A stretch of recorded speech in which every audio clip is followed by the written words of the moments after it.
it's Ralph Gallagher with Rave X Motorsports, here to give a little tutorial on motocross style helmets for snowmobiling. A lot of people say you can't stay warm wearing a motocross style helmet. I'm here to show you how to do it.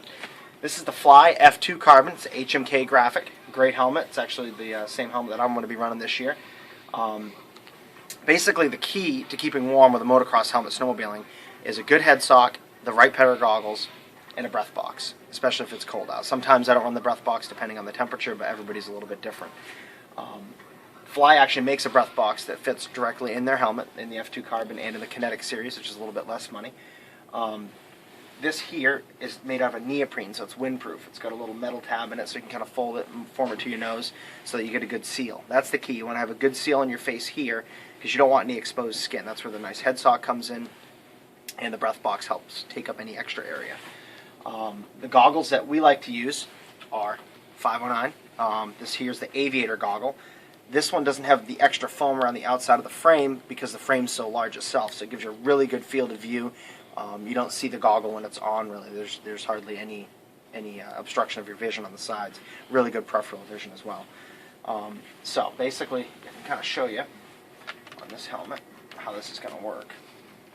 So you're going to make sure you tip the nose piece in like that, and you're going to pull the strap down over the back. You should get a great seal. I mean, this isn't on someone's head right now, so it's going to be a little bit hard to see.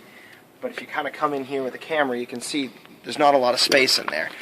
You see a little bit of skin there, and that's where your balaclava is going to cover up, and a little bit there. But you have real good seal on the bottom with the foam on the breath box.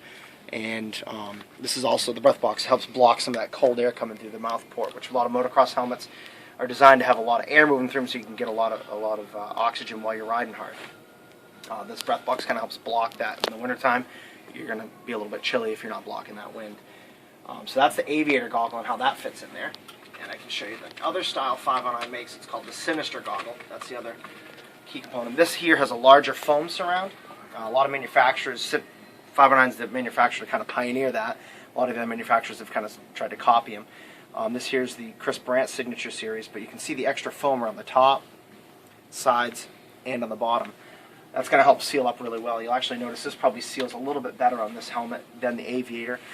That's why the balaclava comes in handy. The Igniter balaclava actually has a windstopper material all around the entire edge, so it helps with that as well. So we'll throw these on here.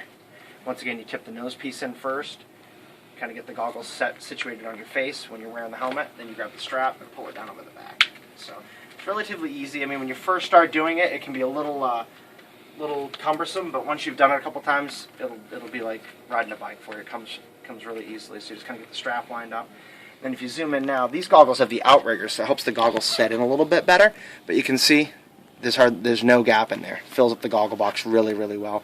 That's the wonderful thing about 509 goggles, is that they work really well with any helmet, because they have the extra foam or the oversized frame like the aviator. So once again, key to staying warm with a motocross style helmet is not putting on 400 miles a day at 100 miles an hour. If you're going to do that, full face helmet's the way to go. This is a HJC CSR2. But if you're backcountry trail riding some tight and twisties, and clicking off 100, 150, 200 miles, or just backcountry all day, once you go with a motocross helmet, you will not go back. Good helmet, quality helmet, so you're safe is the first key. The right goggles, 509's our favorite. Breath box, and a good headstock. Once again, this is Ralph Gallagher with Rave X Motorsports, talking about motocross helmets for snowmobiling.